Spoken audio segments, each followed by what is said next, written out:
On everything, came on earth to set you free. Wash your sins inside my sea. Take a peek inside this piece. You gon' wish you never cease. Niggas.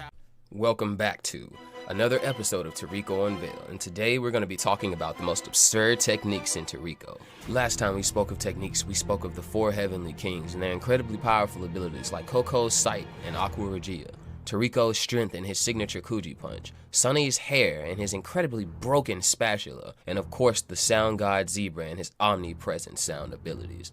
But today we'll be focusing on the techniques of Toriko with exceptions of key individuals, mainly abilities overall applied throughout the story because, dear God, showcasing all the unique abilities of each character will be quite the task. But without further delay, let's sink our teeth into the main dish: knocking. Knocking is a special non-lethal method of capturing wild beasts, focusing on strikes to the nerve or pressure points that control movement of living creatures with the use of specialized techniques or the use of biodegradable needles fired from various implements, also known as knocking guns. However, the location of the nerves is different in every species, so a great amount of knowledge and skill and experience is required to use knocking techniques or the knocking gun effectively. Knocking is showcased in Toriko in a pretty busted display that I'd like to mention, and that is when you see it is used in almost taijutsu chi blocking like abilities. Knocking can be performed with one's body and on one's own body without the aid of devices, even being applicable to both living individual creatures and inanimate objects. But these techniques require a massive amount of skill, power, and precision have only been performed by extremely powerful individuals. The power of the knocking ability depends on the skill of the person performing the knocking. Some examples are gourmet bounty hunter Tepai, using his martial arts like knocking known as impact knocking, or in the case of knocking master Jiro, he was able to knock damage itself, a natural disaster, and for a short time, the entire goddamn planet. Appetite energy. Appetite energy or also known as gourmet energy, is a fundamental energy of the Toriko universe. It embodies desire for taste, desire for food, and even life force. The energy is as old as the universe itself and cannot be destroyed. It is the source and origin of gourmet cells and their power and everything that came from them. So I know what you all may have been thinking. Why can Toriko throw forks and knives, or Sunny use spatula? Appetite energy is highly applicable, being able to be used for offense, defense, and various other applications. It can be emitted directly from the body to weapons and instruments, as in the case of Toriko's fork and knife and their variations, Sunny's spatula or Chief Mansum's frying pan, amongst numerous others. These emissions possess, for the duration of their existence, properties comparable to the substances they form. When taking the form of fork and knife, for instance, Toriko's appetite energy can actually be melted by temperatures which exceed the melting point of the iron cutlery being emulated. The energy can even manifest with the forms of behaviors of living creatures, as in the case of knocking Master Jiro's rising Guinness Wolf Punch. Techniques like the four heavenly kings conjoined dinner, form as predatory animals, or even abstract Pac-Man like floating jaws to simply devour their prey with extreme prejudice. Zebra goes as far as to claim that the moment the technique is released, any fight ceases to be a fight at all, and instead becomes a meal. Intimidation. By releasing their predatory intent, many characters in Toriko use the skill of intimidation, usually trademarked by the appearance of the user's gourmet cell demon. This ability can render the strongest of creatures or foe unable to move due to sheer fear. Toriko's intimidation takes the form of a giant red ogre, which is actually his appetite demon. This ability doesn't seem to be specific to any character, but it is likely representing the power that their demon possesses. Gut instinct. Also known as instinct or intuition, is a technique born from vast amounts of experience in an area such as combat or even cooking. It can help the user avoid attacks unseen to the naked eye or even attack the vitals of an enemy that has never even been faced before. It is also incredibly versatile, allowing sight on things invisible to the naked eye, like pheromones or attacks as precise as Sunny's hair, showcased in Gourmet Gang the Guamon, who guarded one of the few entrances from the gourmet world, the Wak continent entrance, where on average he encountered hundreds of savage gourmet world beasts beyond the human world's understanding.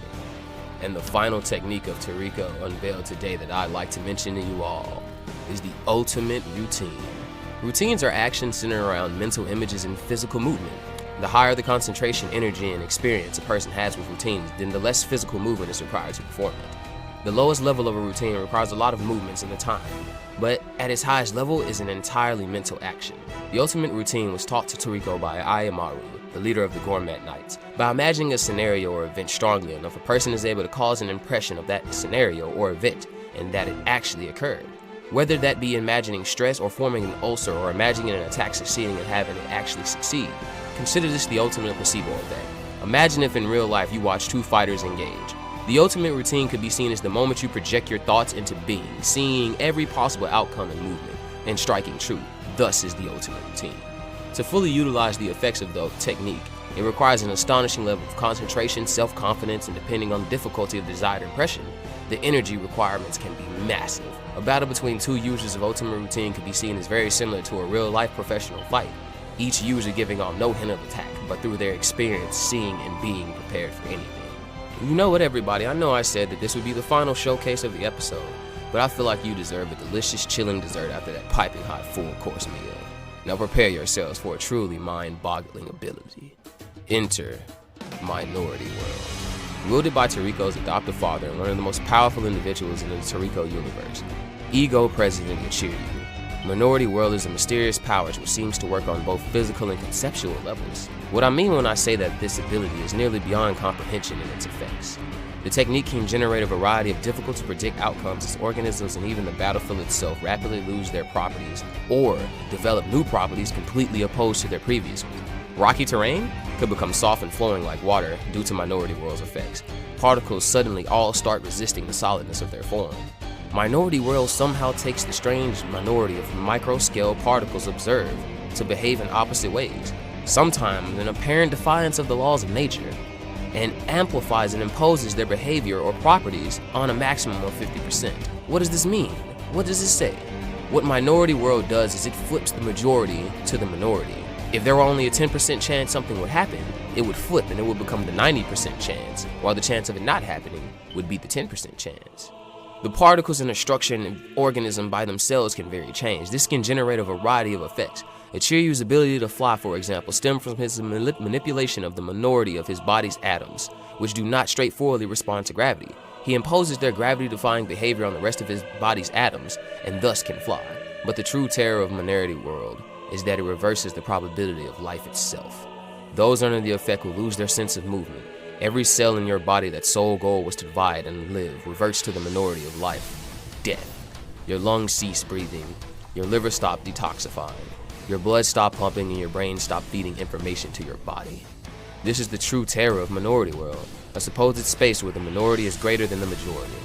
And abilities only get even more inconceivable as this story goes on, everyone. And that was your dessert. And thanks for tuning in to another episode of Toriko Unveiled. We'll be back with another episode soon. Make sure to hit that like, bell icon so you can be notified the next time I drop a video, and stay tuned.